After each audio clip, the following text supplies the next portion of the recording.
Very good morning, friends. So, I welcome you all to the CA Final Financial Reporting classes. And today we're starting with the very first topic with you, and that is inventories in days 2. So, I thought it's better to start with a little simpler topic where you have already done something similar in terms of accounting standard 2, and we're going to get exposed to some more nitty gritties as far as inventory standard is concerned. So I am going to first of all share with you the text of the standard as well.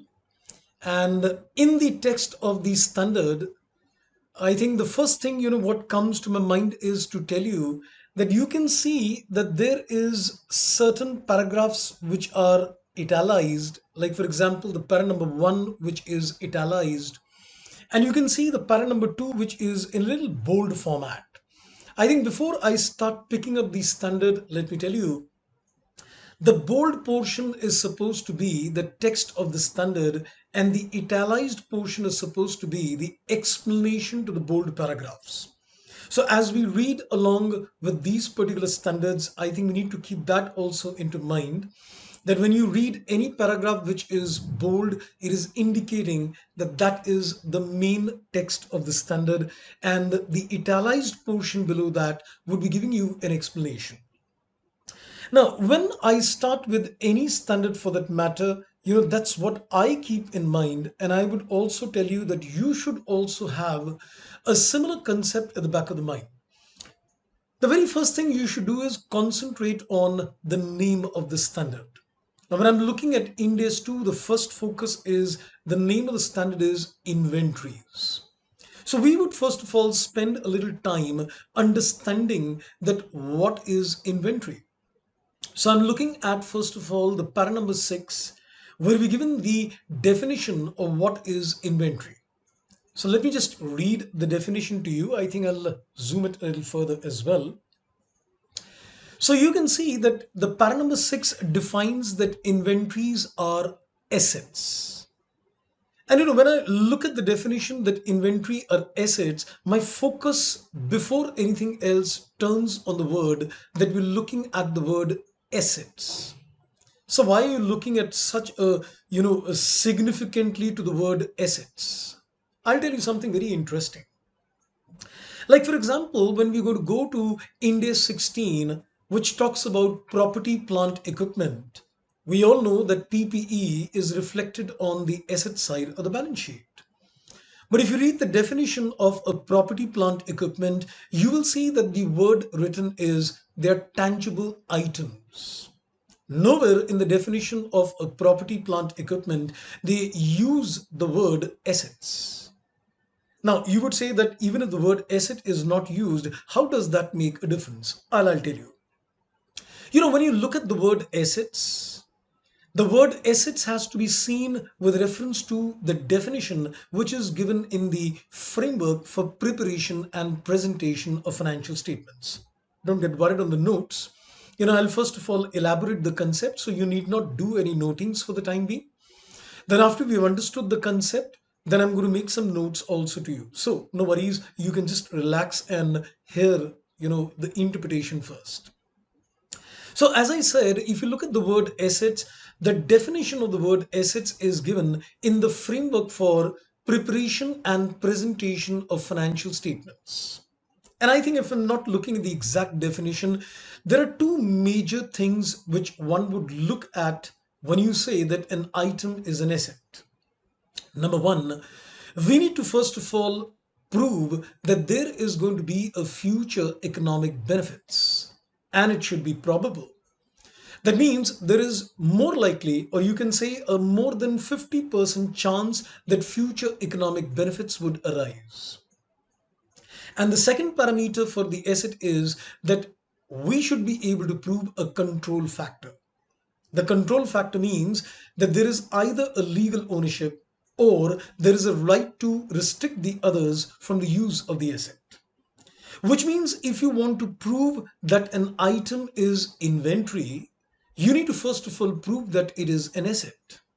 And as I said, if you want to prove that it is an asset, then in that particular case, you need to prove the two parameters. Number one, that there is a future economic benefits which is probable, and number two, we should be able to prove that there is a control. I know what you're thinking. You're thinking, sir, can we have an example which would illustrate this particular concept? Okay, let me share a small little example also with you. I remember I had seen one particular question a couple of years back also, which came in the exams, I think in CA final. Then the same question came in CA inter, but that was of course in the old course. But that doesn't make a difference because largely, at least the definition of what inventories are is same in terms of AS2 as well as in India's 2. So there was a very interesting example, which said that let's say there is a particular restaurant. So they said there is a particular restaurant, which is basically in the business of selling beer bottles to the consumer. It is in the business of selling the beer bottles to the consumer. Now what happens? The customers comes to the restaurant and then he consumes the beer, but what he does, he leaves the empty bottles of these beer in the restaurant. So basically the focus is that the restaurant is engaged in terms of selling beer bottles, but these empty bottles are left by the consumer in the restaurant itself. Now, what were the facts given in the question was that the consumer leaves those empty bottle and these are taken in the possession. The restaurant takes a possession of these particular bottles with them. And then, what the restaurant does, it actually, invites tenders. And by inviting tenders, then they make a sale of these empty bottles. So these were the two major facts which were given in the question, that the restaurant takes the possession of these bottles and then it invites tenders and sells these particular bottles. The question which was asked in the exam was that is this empty bottle to be considered as an inventory or not? The examiner straightforward said that do you think it is an inventory or not? Now, if one were to answer this particular question, I'm sure what we need to first of all decide is that is it an asset or not? Because unless it is an asset, I cannot fulfill the parameters of the definition of inventory. So in this particular case, I guess if I make my analysis, and as I said, I need to prove that it is supposed to be an asset, then I think I'm looking at the two parameters. One is that I'm looking at future economic benefits would arise, and that should be probable in nature. That means there is more than a 50% chance that the future economic benefits would arise. And number two, we should be able to prove the control factor as well. Now let us relate the facts of the case and see, are these two factors getting satisfied or not? I think at the first instance, when we're looking at that the restaurant is inviting tenders to send these empty bottle, I think some way or the other, the level of materiality is quite indicative. You'll agree that, if a restaurant is inviting tenders to sell empty bottle, I mean, it would be certainly an amount which is material in nature. And if it is material in nature, I think it automatically proves the concept that future economic benefits would arise. And inviting tenders would also mean that it is probable in nature. So which means the fact of the case which says that we are inviting tenders would indirectly give me the input that the future economic benefits are going to be probable in nature. And similarly, if I'm looking in terms of the control factor, the key word which is given in the facts is that the restaurant took a possession of these empty bottles. Now, if they took a possession of these empty bottle, I think we can certainly also say that it proves a control factor as well. Because you see, in this case, there is no need to prove a legal ownership. But I guess the moment the restaurant takes the possession of the bottle, I'm sure it is able to restrict the use of these empty bottles by anybody else. So I think with these factors, one would zero down on the fact that yes, it is certainly an asset. I never said it's an inventory. I just said that these empty bottle is an asset. And in fact, the best part was that the question had two requirements in it. The first requirement was he was asking us that is it an asset? And then he said, if it is an asset, then is it an inventory? So I think we have proved the first part that yes, it is an asset. Once you prove that it is an asset, then I think I need to prove whether it is an inventory or not.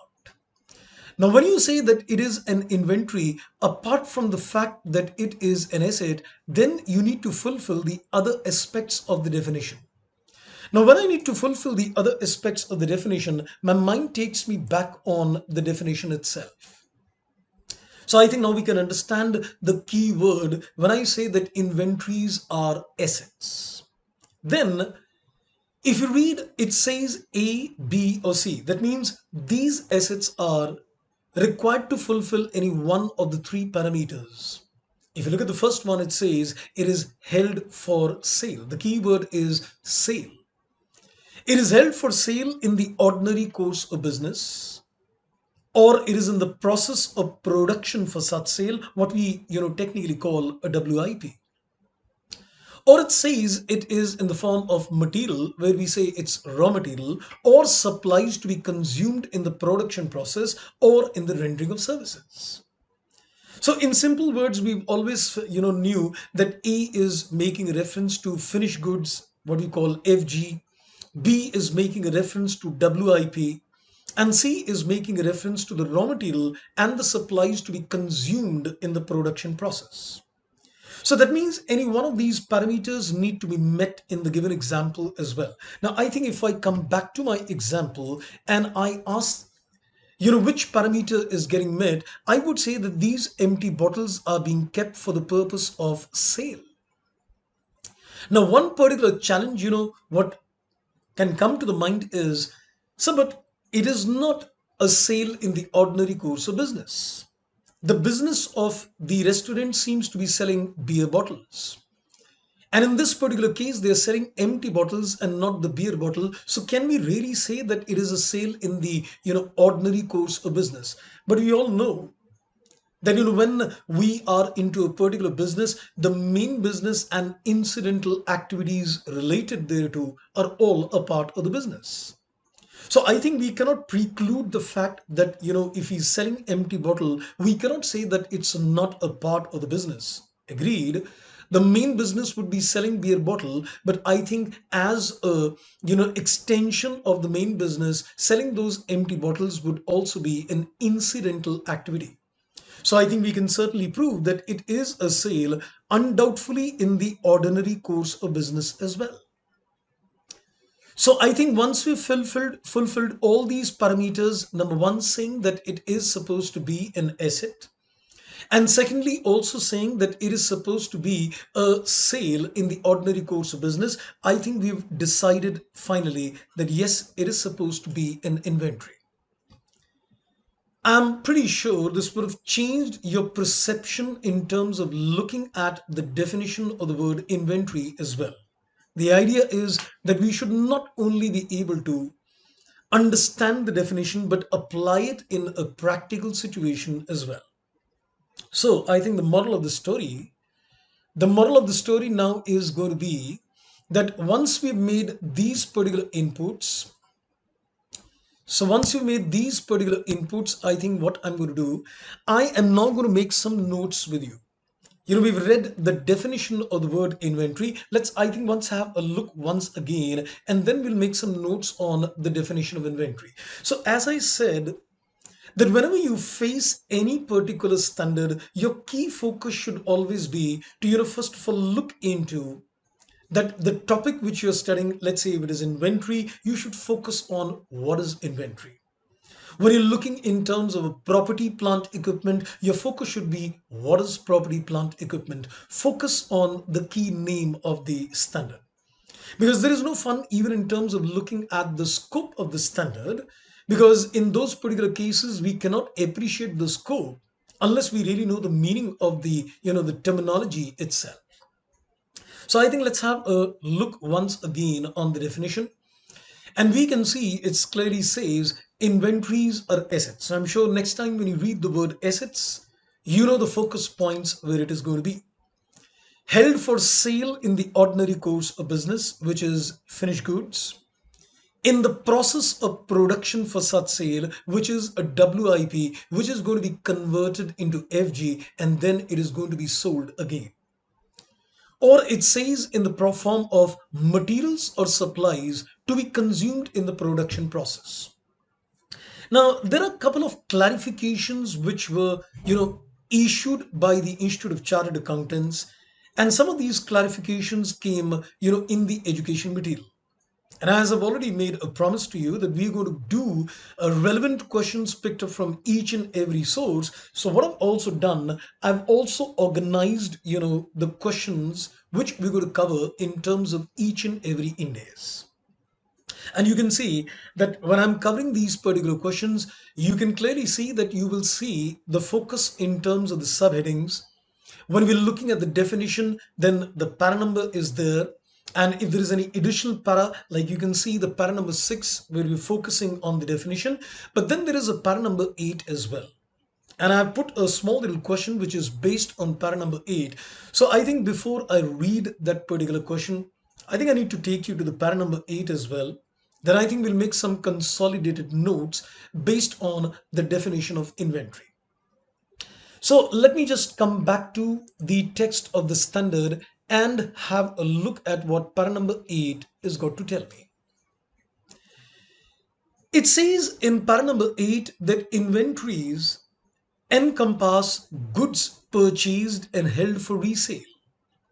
The focus is goods purchased. That means we're focusing on the concept that it is supposed to be a tangible item.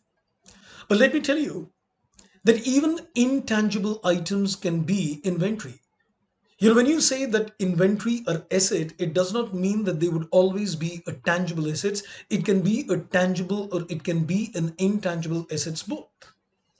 Now, for example, I am a software dealer. Then in that particular case, I am basically dealing with intangible items. It can be inventory for me because I'm dealing with those intangible items. They're held for sale in the ordinary course of business. So para number 8 tells me that inventories encompass goods purchased and held for resale. For example, a merchandise purchased by a retailer and held for resale, land and other property held for resale. Certain items which might be non-current assets for the buyer, but of course for a seller, it becomes something which is inventory. So I might be selling items which are current assets for the other party. I might be selling items which are non-current assets for the other party. But at the end of the day, it is supposed to be inventory for me. Then he says inventory also encompass the finished goods produced, the WIP which is being produced, and then the focus is materials and supplies awaiting use in the production process. Now, the clarification, which the institute gave in the education material was the focus on the word material. Now, when we look at the word material, the main question what comes to the mind is that material means a raw material. But are we looking for something else as well? The question is, what about a packing material? When we use the word material in the definition of inventory in clause C of para number 6, are we looking at, the packing material as well? Are we also looking at the advertisement material which the company is dealing in? So there was a very interesting clarification which was given by the institute. And I think that's what it talks of. If you look at the question number 1, don't worry, I'm going to make an answer for that. It says, para number 8 says that inventory includes materials and supplies awaiting use in the production process. Whether a packing material and a publicity material are covered by the term materials and supplies awaiting use in the production process. Well, I think let me first of all tell you the guidance which was given in the education material. They segregated the packing material in terms of two sections.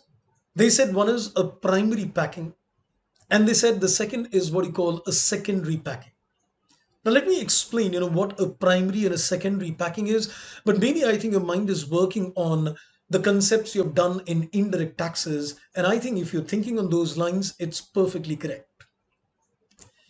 When I'm looking at a primary packing, for example, I'm looking at, let's say, selling medicines. Naturally, there would be some basic kind of packing without which I cannot sell my product. And that's a primary packing. You cannot sell your product without a basic level of packing. Now, that primary packing is certainly a part of the inventory. So, if a company has got a primary packing material which is held as, held with you at the end of the year, it is certainly inventory under India's too. But the institute also clarified that if you're looking in terms of a secondary packing, if you're looking in terms of secondary packing, then in those particular cases, it is not inventory because that is more in the nature of, an advertisement cost. Like if you see during the seasons, when there is a lot of festivity. So during the festive seasons, companies do some additional kind of packing to make it more attractive to the consumer. So any kind of secondary packing material is not inventory. That would be considered as a revenue expenditure. Similarly, when it said that publicity material, the publicity material would also be considered to be an advertisement cost. So they made it very clear that when you're looking at materials, then when your mind is working on, the packing material, we say if it is primary packing, yes. If it is secondary packing, no. And if it is a publicity material, no.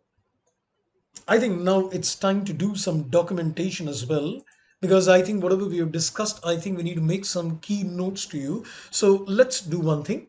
Let's, I think, start with the very first section. So I'm going to put this as number one, and I'm going to put this as what is inventory. So the focus is what is inventories. It's not a singular word, it's a plural word. It talks about what is inventories. Now, as we said, the key focus word is inventory or assets. So I think I'm putting that word assets in capital words. And I think let me also circle it out that the focus comes on the word assets. Now, when I look at the word assets, what comes to the mind is that there are two parameters in terms of assets. One is that we should be able to prove that future economic benefits will arise. And of course, we should be able to prove that it is probable in nature. The word probable means in terms of percentage that it is 50% plus. It's not 50, it is 50% plus. So there should be a 50% plus probability of future economic benefits arising. And the second is that we should be able to prove the control factor. Now, when you prove the control factor, either you prove a legal ownership. So either we prove that there is a legal ownership, or we are able to prove that we can restrict others from use.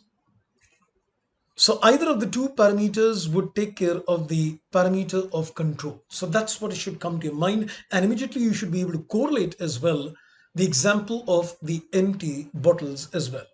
So we said these are assets, and then we can divide that these assets have been segregated into three categories. One is we can say it is FG. I hope I can use that short word FG, that is finished goods. And the brackets, let's put the focus held for sale. So that keywords held for sale will keep giving us a focus that we're looking at the key term held for sale. Or it is a WIP.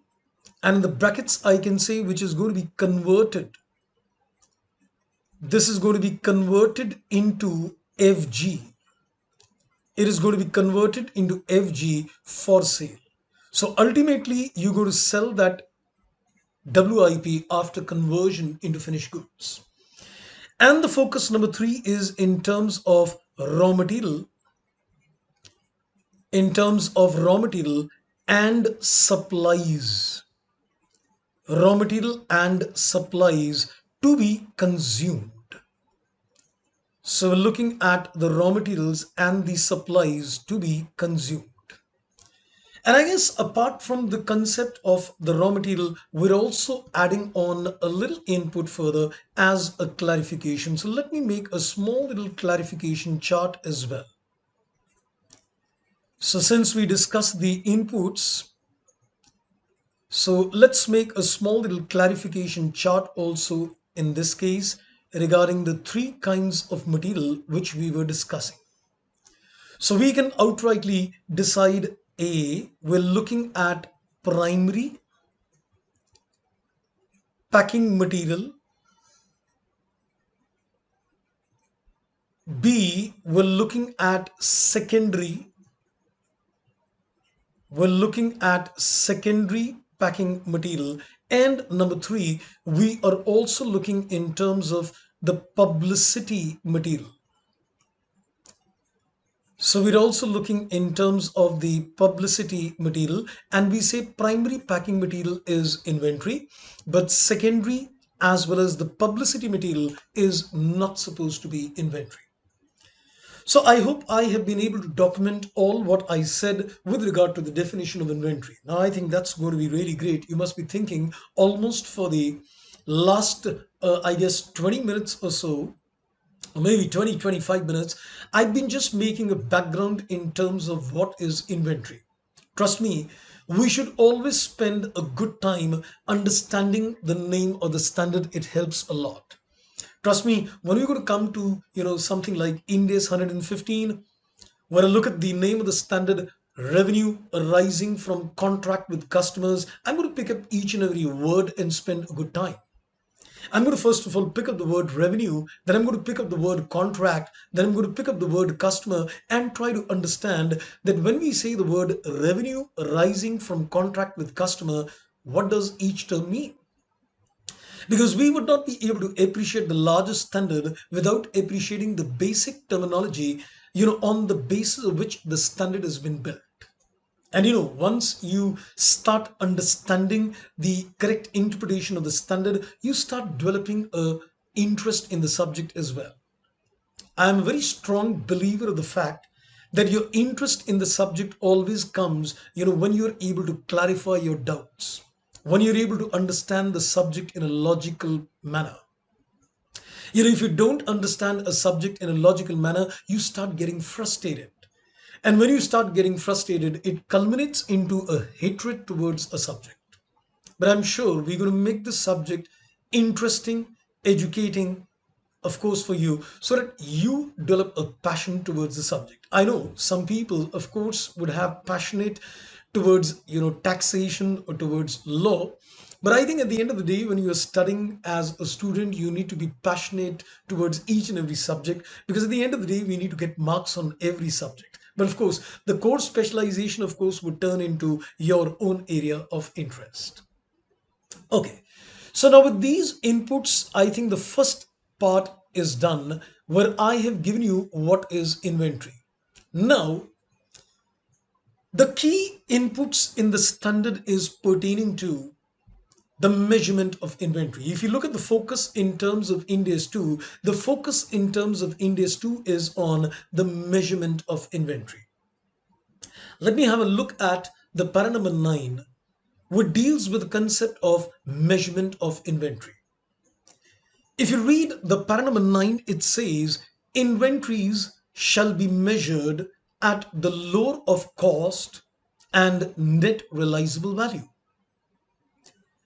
We all know this principle. We've heard this umpteen number of times since the days of foundation, that inventories are measured at the lower of cost and the net realizable value. But when I look at the para number 9, what comes to my mind is when it says inventories, we've just seen in the definition in para 6 that inventories would mean finished goods, WIP, as well as raw material.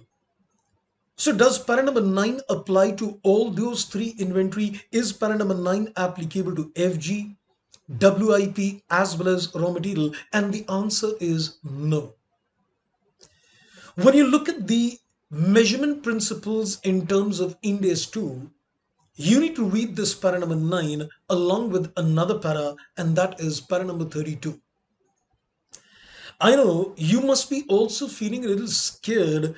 Sir, you are taking the para numbers with an ease because you might have taught this standard a couple of number of times. But should we be able to remember these paras and all? Well, I don't see that there should be a need to remember any para numbers. But I would still request and a little bit insist as well that there are certain para numbers in each standard which are important.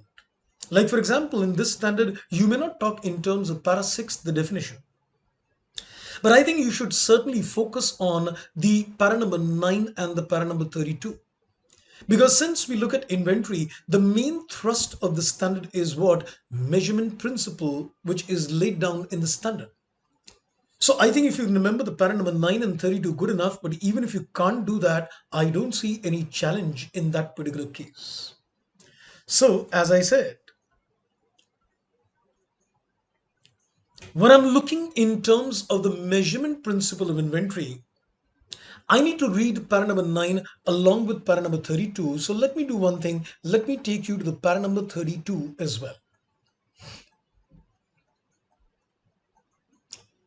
Now, if you look at the para number 32, you'll see something very interesting in the initial wordings. And I think I want you to read those highlighted words very carefully. It says material and other supplies held for use in the production of inventory. Isn't that the clause number C in the definition in para number 6? Have a look at it carefully. Isn't that supposed to be the clause number C in terms of the definition when it said that material and other supplies held for use in the production? So, para number 32 is giving you the measurement principles in terms of material and other supply. So, para number 9 is applicable only to finished goods and it is applicable only to WIP. Para number 9 is not applicable to raw material and other supplies. For raw material and other supplies, we need to basically apply the concept of para number 32.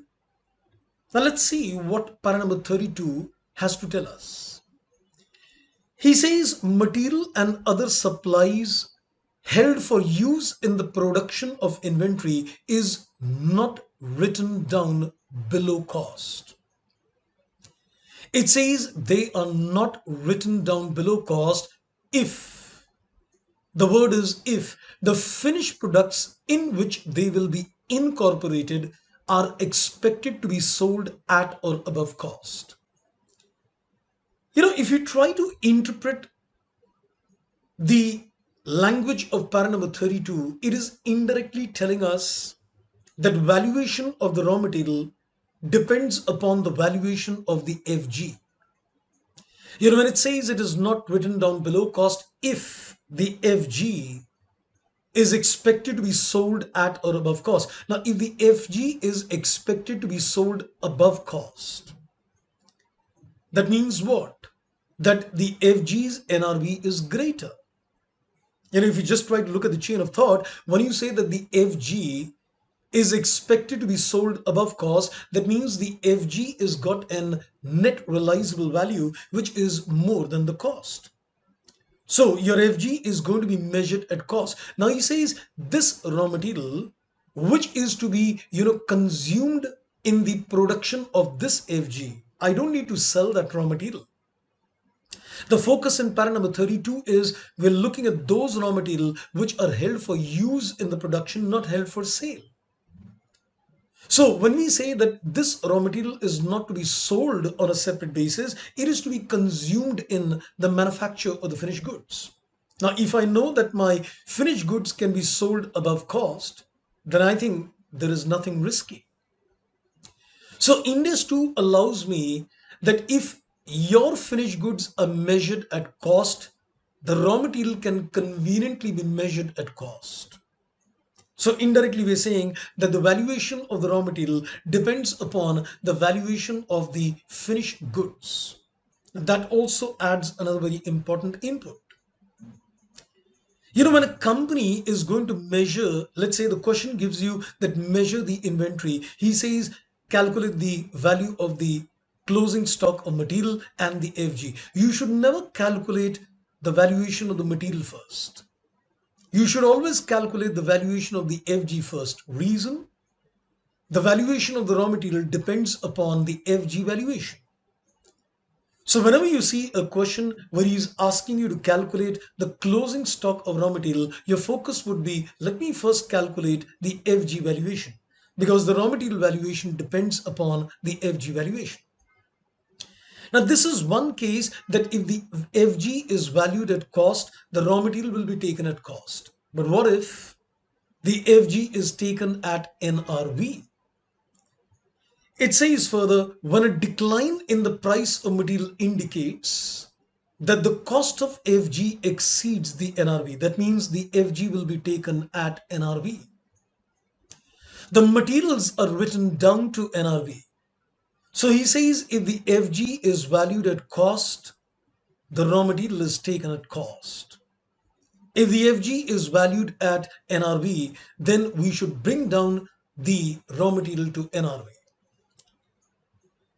Now, there is another interesting thing. When we use the word net realizable value, the word net realizable value is in terms of what are you going to get by selling it? What are you going to get by selling it? But this raw material is not going to be sold. So how can you get the net realizable value for a raw material? So the standard further puts it, in such circumstances, the replacement cost of the material is the best available measure of NRV.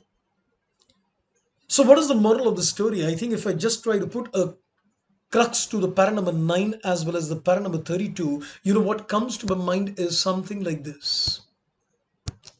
I think let me say something, and I think you can vouch me on that.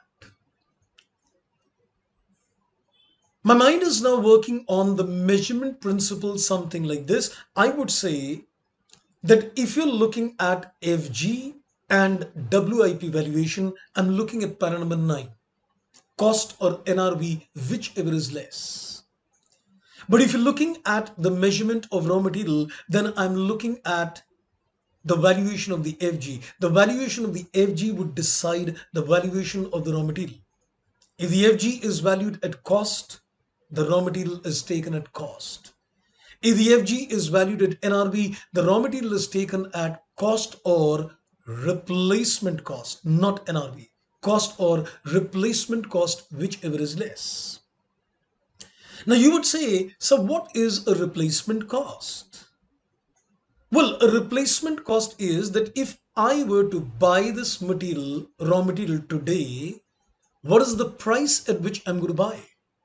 That is what we call replacement. So if I want to procure more material today, what is the price at which I'm going to procure? Because material is not held for sale. It is held for consumption. So you need to find out that what do you pay today to acquire it. So I think let's do one thing. We're now on the second focus in terms of this Ind AS. So let's give a second heading and make a chart based on the measurement. And the moment in this measurement aspect, you start looking at the keywords that it is measured at cost or NRV, a lot of other concepts will unfold. What is cost? What is included in the cost? What is excluded from the cost? What is NRV? What are the basic principles or the guidance factor in terms of determining the NRV? So naturally, after the measurement principle, our focus will turn to the section number 3, cost. What is included and excluded in cost? Are there any specific cost formulas which are to be used in terms of cost? Then the fourth section would focus in terms of NRV. That what is NRV? And we will see the parameters, the guidance which is to be taken in terms of calculating the NRV.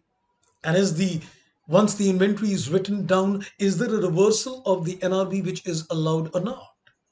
So trust me, there are total four sections. And it is very important to move in a standard in a very chronological manner so that, if you're sitting, let's say, relaxed in your mind and you want to take a quick revision of this index with you, then you should be able to make an assessment. Okay, I started off with the concept, what is inventory?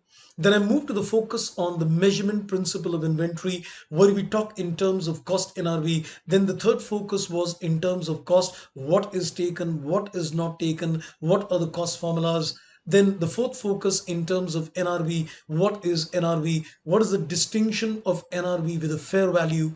What are the parameters, the guidance which is to be taken in terms of determining the NRV? And we're also looking in terms of, is the reversal of the write-off which is done allowed or not? And trust me, with these four sections, you get taken care. But it's like, when you are served with a pizza, there is a base pizza, but then in that base pizza, you can add on a few things as well. And we're going to add on a few things in between these sections as well. So when you're going to talk in terms of cost, we'll talk of some special agendas in terms of cost. Where we're going to talk in terms of joint and byproducts. We're going to talk in other terms in terms of another special agenda. Let's say the inventory is acquired on a deferred settlement terms. So, but we're going to organize this standard in a very phased manner so that everything gets binded in the mind. And I would also request that if you want to get a good grip on the subject and on each and every index, what you need to do religiously, whatever we study in a particular day, please revise that on the same day before you go for the next class. And once the topic gets completed, you must take a cumulative revision as well. That means if I'm spending, let's say, 2 or 3 classes on Index 2, I'm just taking an example. So you should also then, after the topic gets over, revise all 3 classes with you. Because what happens in the initial standards, you will not face much problem. Because even if you don't revise, because you've done that at the intermediate levels. But what happens when you're doing a new standard, there are certain things which, will give you more clarity as we go ahead with the standard. So once you come to the later part of the standard, you are able to get the complete picture of that standard. So please do a daily revision, that's one. And please do a cumulative revision at the end of each standard. And trust me, you don't need to refer any other material in terms of revision, because in the material which I'm going to share with you, you're going to get extensive, all the questions covered from all the possible sources. As I said, you look at the educational material, you look at the study material, you look at the past examination questions, you look at the in-days bulletins, you look at the RTPs, you look at the MTPs. Every source of material relevant for you is already there. Okay, so I am going to, of course, keep insisting you for this kind of revisions as well. So let's do one thing now. We're going to make some notes on the measurement concept, and I think let me divide this measurement into 2 parts. We said we're looking at the measurement of FG, or we're looking at the measurement of WIP, or we're looking at the measurement of material and supplies. We're looking at material and other supplies. So as I said, if you can remember the para number. So at least in the notes, I'm going to add the para number. This is based on para number 9. And this is based on the para number 32. So if you look at the concept of para number 9, we need to measure the inventory at cost, or NRV, that's net realizable value, whichever is less. And when you're looking at the material, we can say the valuation depends upon the finished goods valuation. It depends upon the finished goods valuation. So we can say, when we say that it depends upon the finished goods valuation, I think let's put it something like this. That if you say that the finished goods is valued at cost, the finished goods is valued at cost as per para number 9, undoubtedly the raw material is valued also at cost. So raw material is also valued at cost. And the moment you say that the finished goods is valued at NRV, if we say the finished goods is valued at net realizable value, that is NRV, then we can say the raw material is valued at cost, or I'm putting it as RC. You know, RC is the replacement cost, whichever is less. So, are we also going to cover up the practical illustrations on these particular issues? Undoubtedly, yes. It's not that I'm going to teach you only the theoretical concepts. The assignment which I've shared with you, of course, is going to be done at my end. So I think let's do one thing. Let's, I think, take you to the question where we can apply this concept as well. So question number one, I've already covered. A few questions I have put, but I may not cover those questions because I wanted to put a collection of all the questions which are there at various sources. But certain questions which I feel may not be very relevant from the examination point of view, I would like, give them to you for extra reading. For those who want to get a little more expert on the subject, could do some additional questions as well. So certain questions I'm going to leave it to you for your extra reading as well. Now, let me have a look at the question number 10, which is based on the measurement principle. And you can see that we are covering the aspect where we are looking at the questions which are based on para number 9 and the para number 32. Now, let's have a look at the question number 10. This is a question which is given in the study material. In fact, the questions where the source is not mentioned, invariably will be from the study material, or if they are from any other source, I'll let you know. Because for all the questions, I have actually given the inputs, that is it RTP, is it MTP, whatever. It says UA purchased raw material at 400 rupees a kg. Company does not sell raw material.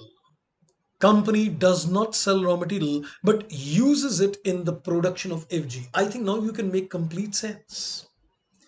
The para number 32 is talking in terms of those material which are used in the production process. So he's very clearly said that the company does not sell raw material but it uses it in the production of FG. The finished goods in which raw material is used are expected to be sold at or below cost. It says the finished goods in which raw material is used are expected to be sold below cost. I think it's a clear-cut indication of telling you that the finished goods will be valued at NRV. Look at the language carefully. The finished goods in which the raw material is used is expected to be sold below cost. So the NRV of the FG is below the cost. So by virtue of para number 9, the FG will be taken at NRV. And if the FG is taken at NRV, then I think we know that raw material will be taken at cost or replacement cost, whichever is less. Let's read further. At the end of the accounting year, the company is having 10,000 kgs of raw material in inventory. As the company never sells the raw material, it does not know the selling price of the material and it cannot calculate the net realizable value of the raw material for valuation of inventories at the end of the year. And we said we don't need the NRV because there is no concept of NRV related to raw material. However, the replacement cost is 300 per kg. How would you value the raw material? If you look at this particular question, one would easily decide. I think let me give a reference out here. Then when you go to practice this particular section, you must make a reference to question number 10 of the assignment. Now, if you look at this particular question, anybody would easily answer, and, one would get a little more excited in the exam also. Oh, I know this. Since the FG is taken at NRV, the raw material is taken at 400 or 300, whichever is less. So 300 per kg into 10,000 kgs, done. Knowing the concept is definitely important, but presenting that concept is, I think, all the more important as well. Now, in this particular question, I think one thing is pretty clear, that if I were to just give you the basic conclusion and move ahead, I would say that we are considering the cost 400 or we are considering the replacement cost 300, whichever is less. So the valuation is going to take place at 300 rupees a kg. But I guess when you're going to present such an answer in the examination, I think you need to first of all tell the examiner, the notes what we made above. You should rather first of all tell the examiner in terms of what is the measurement principles laid down in para number 9 and 32. So you should divide your answer, I would say, in three parts. In the first part, you should tell the examiner that what is the guidance given in para number 9 and in terms of para number 32, which governs the measurement principle. Now, after that, you should go to the para number 2, part number 2 of the answer, and relates the facts of the question with these para. Tell them that the facts tells me very clearly that FG is going to be taken at NRV, which implies the raw material is to be taken at cost or replacement cost, whichever is less. And then finally, in a third part, give a conclusion. So I would say that in such kind of case studies, your answer should always be drafted in like three parts. The first part is devoted to what does the index say on that issue. The second part is correlating the facts of the case with those inputs which the standard states. And finally, in terms of the third part of the answer, give a conclusion. Never start your conclusion with the first go. Don't tell the examiner, oh, inventory is taken at 300 rupees. So you need to give him the answer in three designed parts, I would say. Okay, so this I think takes care of another aspect in terms of inventory. And now I'm going to take you further, as I said, to the aspect of cost and to the aspect in terms of NRV. So I think let's first concentrate on the concept of cost. So if I'm looking in terms of cost, then my mind is working on what is included in cost. What are the cost formulas, if any? So I think let me draw your attention now to the para number 10. And you can see the para number 10 is focusing on the word cost of inventory. Let's, I think, read and then we'll make a framework.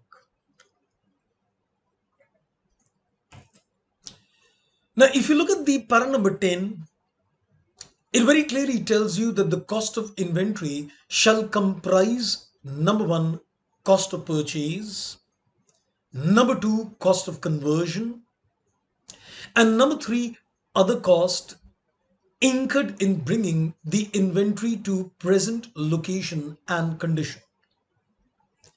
I think we can clearly see something very interesting, and that is that when you're looking at the cost of inventory, there are a total of three costs to be considered. One is the cost of purchase. Now, what is a cost of purchase? We will get into details. Then he says the cost of conversion. And I think with your knowledge on cost accounting at the intermediate level, that conversion cost is labor and overheads. And then it says the third cost, that is the other cost, which is incurred in bringing the inventory to present location and condition. I see some keywords like location and condition. Don't worry, we'll come to those words. Right now, I have a little different focus. I think I'm just going to quickly run through the cost of purchase. I'm going to quickly run through the cost of conversion. I'll come back to the cost of purchase again. But my focus right now is on the conversion cost because I need to elaborate certain inputs to you in a little more detail at this stage. Let me do one thing. Let me just quickly first run through the cost of purchase with you. It says the cost of purchase comprise of the purchase price, import duties and other taxes, other than those subsequently recoverable by the entity from the taxing authorities. We'll make a wonderful chart where we will see that what is included in the cost of purchase, but we can clearly see the purchase price is one, the import duties is another, other taxes, but in the other taxes, he gives you a very clear cut clarification that it should not be recoverable from the taxing authorities. Like, for example, if you're paying a GST on the raw material, then we sometimes get an input credit as well. Now, if you're going to get an input credit on that, then that particular input credit means that it is subsequently recoverable from the taxing authority. So if you're going to get an input credit on GST, you cannot take it as a part of the cost of purchase. And then it says transport and handling and other costs directly attributable to the acquisition. There could be loading charges, there could be unloading charges. So these are all costs which is directly attributable to acquisition. Then he says trade discounts, rebates, and other similar items are deducted. Now he's very clear on the word trade discount. It is not a cash discount, it is supposed to be a trade discount. So, as I said, I'm going to come back to this, but let me first focus on the second concept, that is conversion cost. As we just said, a conversion cost would mean basically what? It would mean that you're going to consider labor, that is direct labor, and you're going to consider overheads, but remember production overheads, what you call factory overheads, or you can say manufacturing overheads. We don't consider administration overheads. We don't consider selling and distribution overheads. A conversion cost would consider the factory, what you call the production, or what you call the manufacturing overheads. And we consider the variable and the fixed production overheads both. So conversion cost would mean a total of three components. You would say a direct labor, you would say a variable factory overheads, and you would say a fixed factory overheads. Now, why I want to concentrate on this particular concept is because when you go to consider the fixed overheads as a part of the inventory, we need to consider a recovery rate. Because if you go to the para number 13, the para number 13 very clearly says at the beginning, the allocation. Allocation means the recovery. The allocation of fixed production overheads is based on a normal capacity of production facility.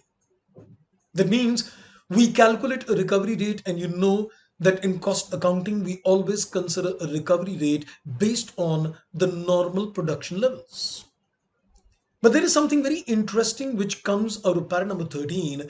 So I think in order to elaborate that before I read the para number 13, which I would later, I'm going to first of all, make you something. I'm going to give you some inputs. Then I'm going to come back to para number 13, link those inputs to para number 13 and appreciate the larger paragraph. So let me do one thing. Let me, I think, come back and let me take some examples to illustrate the concept further to you. Let me take a small little example to illustrate the concept to you. So I am looking at a third section now where we're looking at cost, but within the third section, this is not the notes right now. I'm just making a little background on the concept. Let's imagine that the company has got, let's say, a normal production. Let's say the company has got a normal production to the extent of 1 lakh units. And we're going to consider a total of three cases. Under the case number 1, let me consider that my actual production,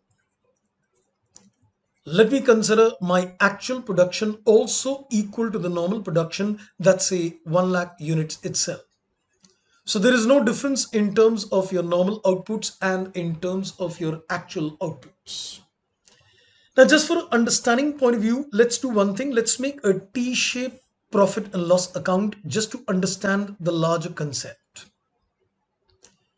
Let's say the company has got a fixed production overheads to the extent of 10 lakh. So I would have taken the fixed production overheads, let me call them as factory overheads.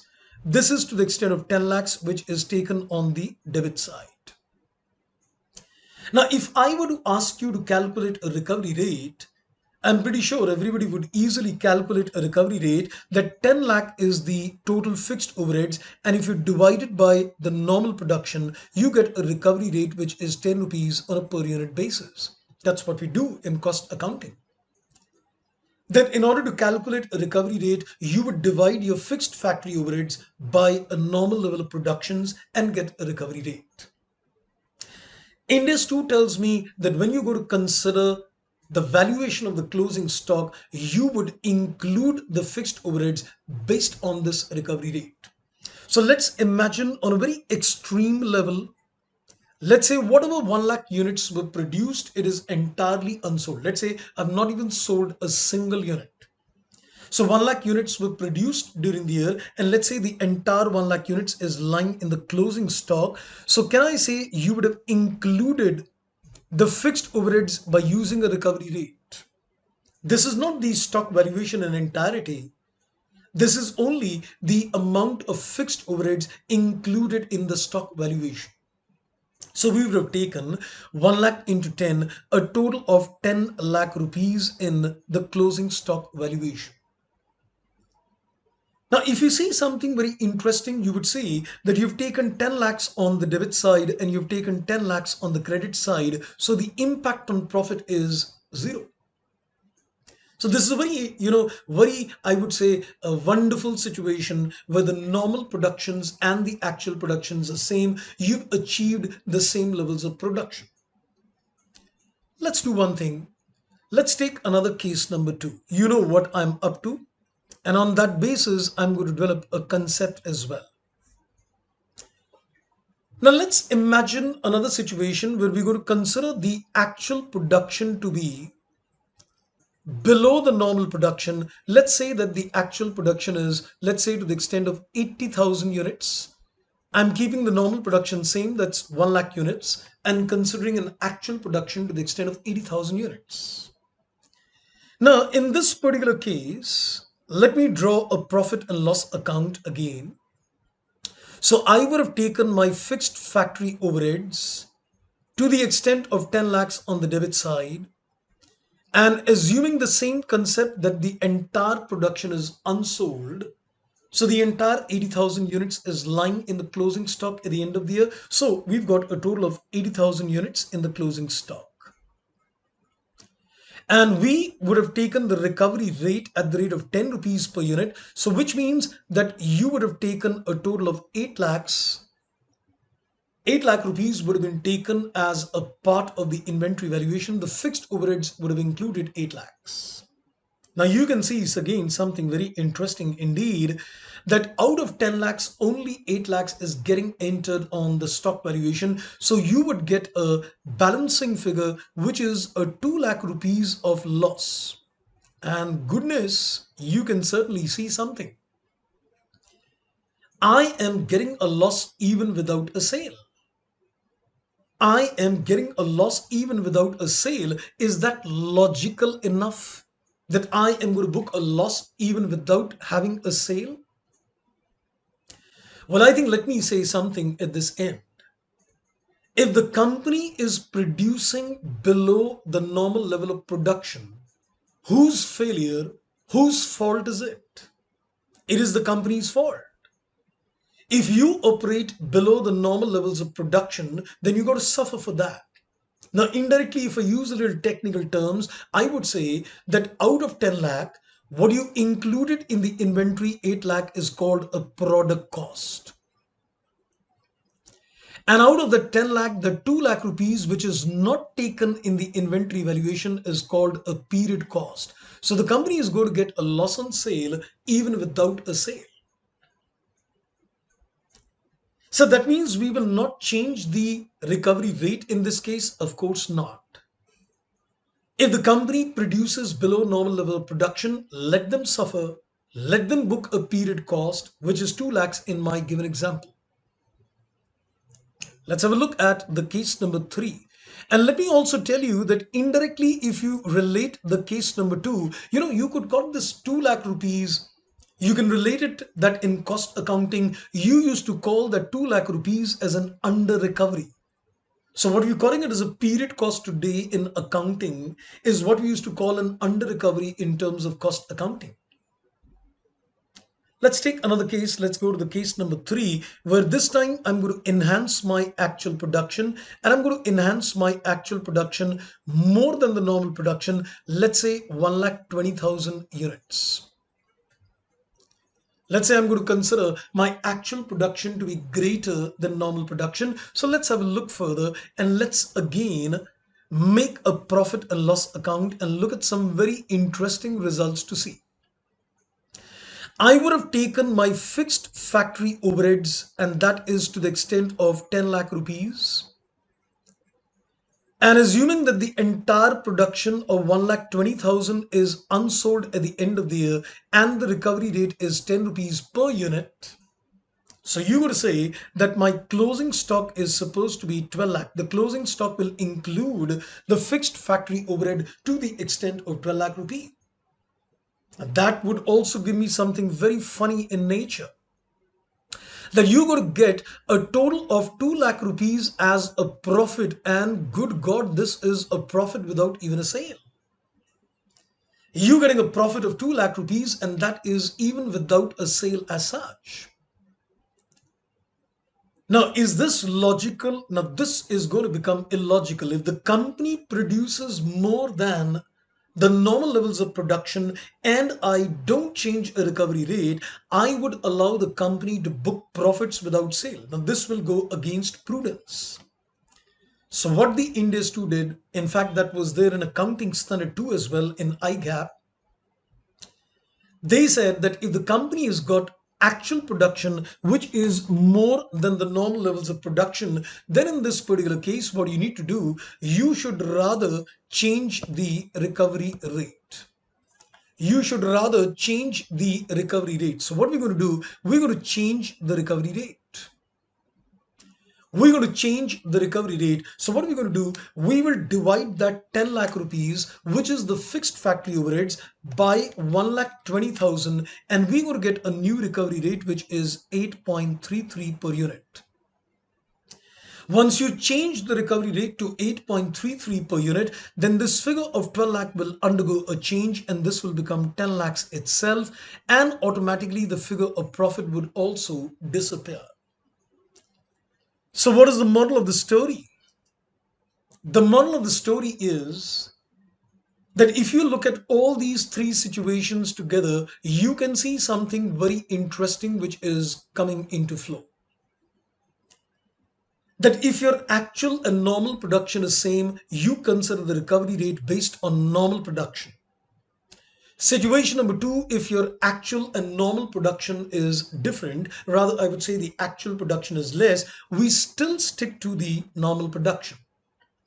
But if the actual production is more, then in that particular case, we say change the recovery rate. And in fact, let me tell you that this 2 lakhs of profit which you're getting in case number 3 is what? It is indirectly over recovery. So if I were to also say a little technical way, two things to you, I would say a lot of people have the apprehension that Ind AS2 is based on absorption costing technique because we use a recovery rate for the purpose. But I would say it's not absorption costing actually, because you're not sticking to the recovery rate in all three cases. I would rather call this that it is based on a modified absorption costing. I would technically say that it is based on a modified absorption costing. Which means that if I were to say that if I am calculating a recovery rate, if I am going to calculate a recovery rate, then I would say you would consider your fixed production or factory overheads and you can easily divide it by the normal production, or I would say the actual production, whichever is greater. You can take whichever is greater. This is how we can use a recovery rate. In the first case, when the actual and normal is same, you took 1 lakh. In the second case, when the actual is 80,000, you still took the greater of the two, that is 1 lakh. In the third case, when the actual is 120, you took 1,20,000, whichever is greater.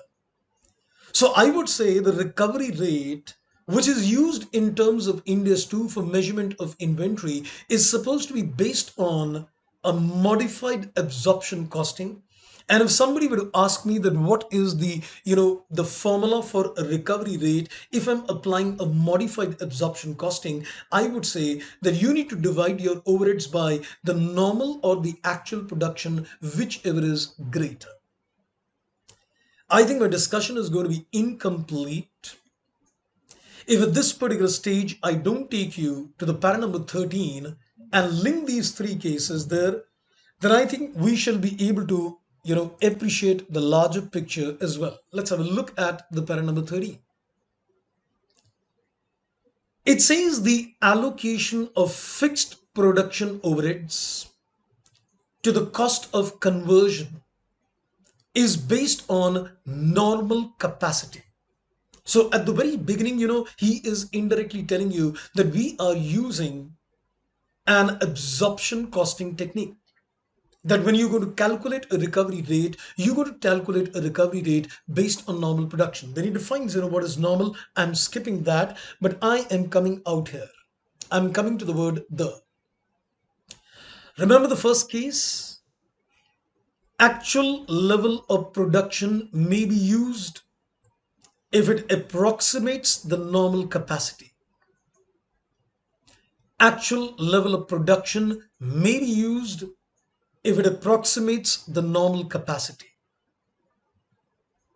The amount of, now look at the next one, the amount of fixed overheads allocated to each unit is not increased as a consequence of low production.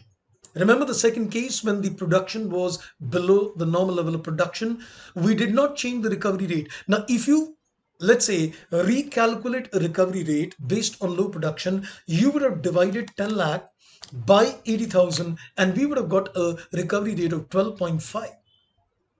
But he very clearly prohibits you that the fixed overheads is not increased. You're not going to change the recovery rate as a consequence of low production, the unallocated overheads. Remember, the unallocated overheads was the under recovery, the 2 lakhs in my example, is recognized as an expense in the period in which it is incurred. Now, when I say it is taken as an expense in the period in which it is incurred, it is indirectly saying that we are considering that to be a period cost. So if you remember that out of 10 lakh rupees, we said indirectly 8 lakh is a product cost and 2 lakh is supposed to be a period cost.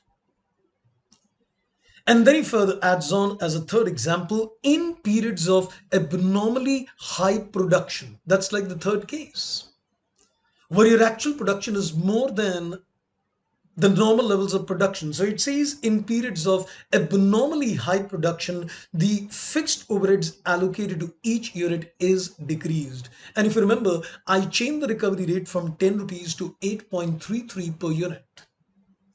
So that the inventory is not measured above cost. Because if the inventory is going to be measured above cost, you are going to get artificial profits without even sale.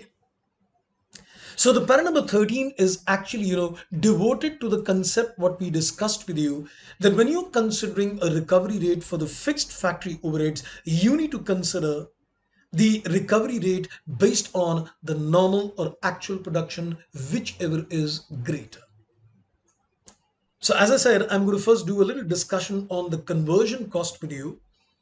Then I think we're going to come back to the paragraphs as well. Now, let me, I think, also go back to the standard and give you something more interesting inputs, and then we're going to make some notes on that as well.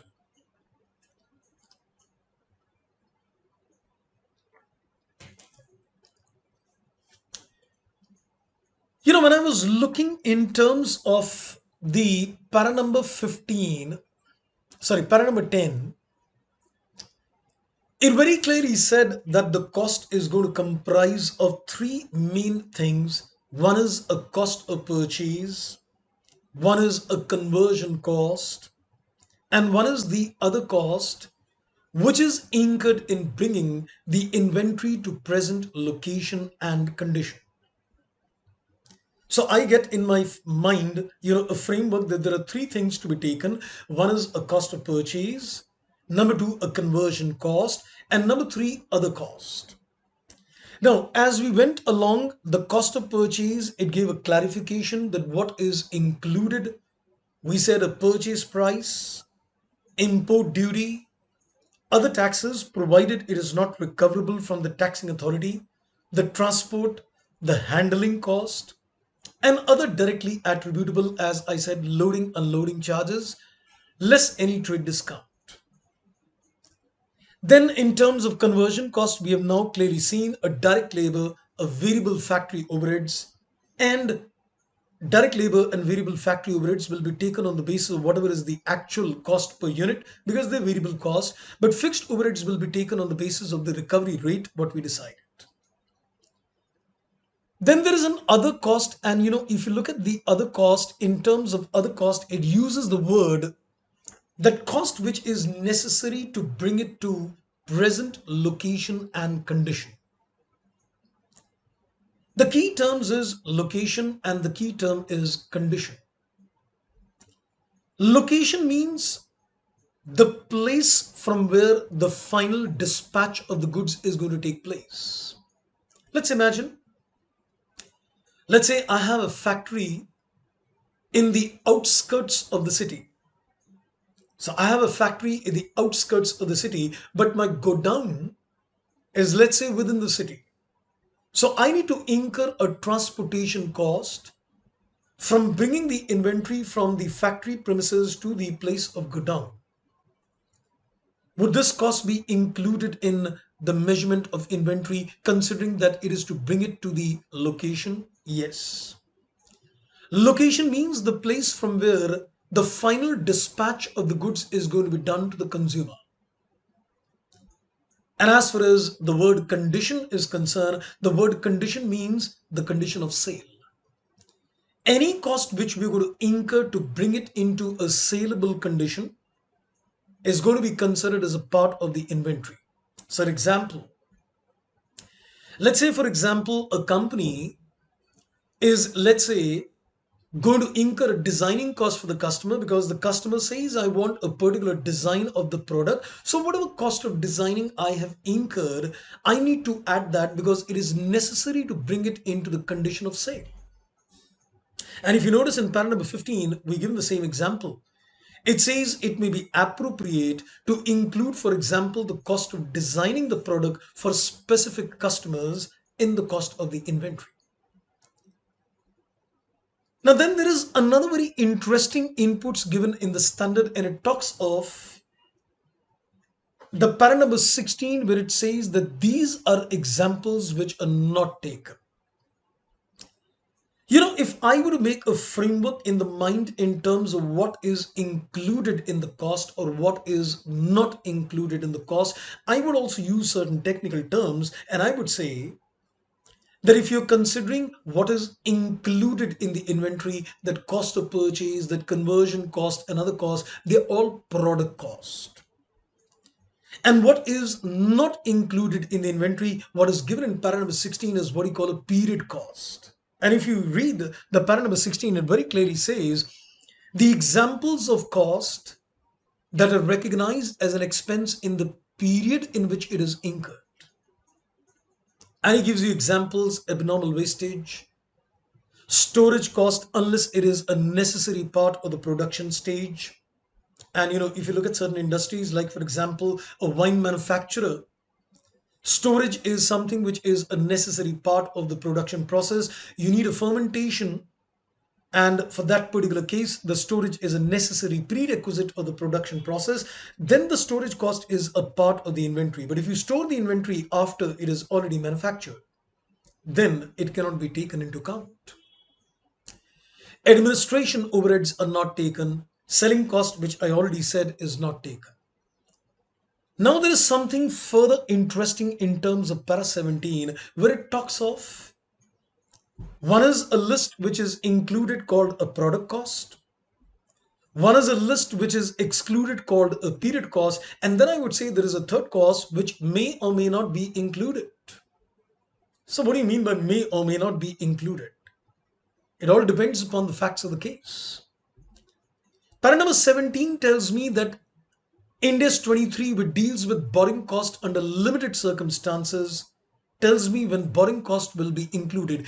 If your inventory is a qualifying asset, if your inventory is a qualifying asset, then the borrowing cost is included in the inventory valuation. But if your inventory is not a qualifying asset, then the borrowing cost cannot be included. So I would say that when you look at the concept of cost, your mind should work on a three set framework. What is included, one list, what is excluded, another list, and what may or may not be included is like a third list with which we can easily crack on the questions. I think let's do one thing now. Let's make some documented notes on this concept as well. So I'm now going to make notes on my third section where I want to make notes on what is included, excluded, or may not be included, excluded. So we're going to work upon that. So we're going to make a chart where we're going to say cost. And I think we can divide this cost in terms of three parts. One is we can say what is included, and in the brackets for your ease of understanding, we can call this as a product cost. So can we use this term in the exam as well? Undoubtedly, yes. And then there is another thing which we will say is excluded, and that is what we technically call a period cost. And then there is a cost which may or may not be included. It may or may not be included. It all depends upon the facts of the case. So let's, I think, zero down on each and every cost with us. So I think when we're looking in terms of what is included, we decided that we have got basically three kind of cost which is to be included. One is we said it's a purchase cost. One is we said it's a conversion cost. And the third cost is what we said, it's other cost. So I said when we are considering the concept of the purchase cost, then our mind is working on that we will consider number one, a purchase price. Number two, we're going to consider any import duties which might have been paid, especially when your inventory is, let's say, imported. Then we could look at another cost, number three, and that is in terms of other taxes. But I think it's important to put in the brackets which are not recoverable. Because as I said, if there is a GST, then we're not going to consider that amount if we've got an input credit on the same. And then we also said there could be some cost which is, let's say, directly attributable. So purchase price, import duty, other taxes, and any, let's say, transport cost. Let's put it like this. There is a transport cost. Let's say we've got handling cost. So these are all the inputs given. And further, we can also put out here less the trade discount. So we're talking about the trade discount. We're not looking at the cash discount. So we can also put in the brackets, not cash discount. Because sometimes the examiner could test a knowledge that they know that we need to reduce a trade discount and not a cash discount. Similarly, when we're looking in terms of the conversion cost, we're looking in terms of conversion cost, the direct labor. We're looking in terms of the variable factory overheads. And we're looking in terms of the fixed factory overheads. And you need to remember that when you're going to consider the fixed factory overheads, I just gave you that we're going to use a recovery rate for the purpose. And the recovery rate for the purpose is going to be based on, it'll be based on normal or actual production. It is going to be based on the normal or actual production, whichever is greater. So we need to keep in mind that we're going to consider the recovery rate based on whichever is greater. And then we consider what is other cost. We said other cost, that whatever is incurred to bring it to the location, that's one keyword.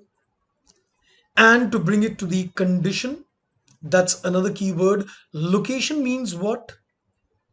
From where, location means from where final dispatch will take place. From where final dispatch will take place.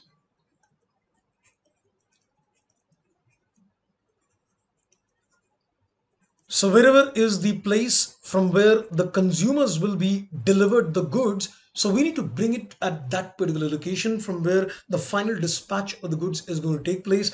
And when you're looking in terms of condition, the word condition means condition of sale, to bring it into a saleable condition. Similarly, if we go back and we say that what is excluded, we can say the exclusions is in terms of abnormal wastage. The exclusion would be in terms of abnormal wastage. That's one. We're also looking at the exclusions in terms of storage cost, unless it is a necessary part of the production process. Then we said the administration overheads. Then we said the selling and distribution overheads. Though, if you look at the language of the standard, it says selling cost, but selling cost would mean selling and distribution overheads both. And when we say it may or may not be included, then we're looking at the borrowing cost. And we said it all depends upon whether the inventory is a qualifying asset. If it is a qualifying asset, it is included. And if it is not a qualifying asset, then it is excluded. So you will have to see whether the inventory is a qualifying asset or not. And accordingly, one would zero down whether it is to be taken or not. So I think we've made a complete concept in terms of things, that what cost is included or excluded. Sir, any question on that? Yes, I think I'm now going to take you to a question on that as well. So let me bring you to another question on this area in terms of what is included or what is not included in terms of cost. The question number 4, as you can see, is very clearly says is based on para number 10 to para number 13. This is a question in the study mat, and I think we can easily decide what is to be added, what is to be deducted, or what is to be excluded. So we'll have three kind of answers: included, excluded, or we will say maybe it is deducted as well. He says a company purchases car from several countries and sells them to Asian country. During the current year, the company is incurred the following expense. It says trade discount, deducted. It says handling cost relating to imports, directly attributable, included. Salaries of the accounting department is an administrative cost, excluded. Sales commission paid to the sales agent is selling and distribution, excluded. After sales warranty cost is again excluded. Import duties, cost of purchase, included. Then it says the cost of purchases based on supplier's invoice. Of course, the cost of purchase is taken. Freight, included. Insurance on the purchase, again directly attributable, included. And the brokerage commission which is paid to the intending agents, and that is supposed to be again something which is directly attributable, included. So are we going to get questions of this sort in the exam? Well, I don't think so. This is only to, get the picture more clear, get a little more greater understanding of the concept. So I guess, friends, the first phase of my discussion gets over on that. The standard is not complete, but we're done with the part number 1, where basically today I've made an exposure to you in terms of the definition of inventory. That's one. the measurement principles in terms of para number 9 and 32, and then we went on to what is cost, what is included, what is excluded, what may or may not be included in terms of inventory. We'll be continuing this discussion further, where we're going to go on to certain special issues related to cost, where we'll discuss joint and byproducts, where we're going to discuss the concept of deficit credits, and we're going to discuss the cost formulas. Then we're going to come back to the discussions on the NRV. So please do revise whatever we have done. So I'm going to see you again. Till then, take care, goodbye, and thank you.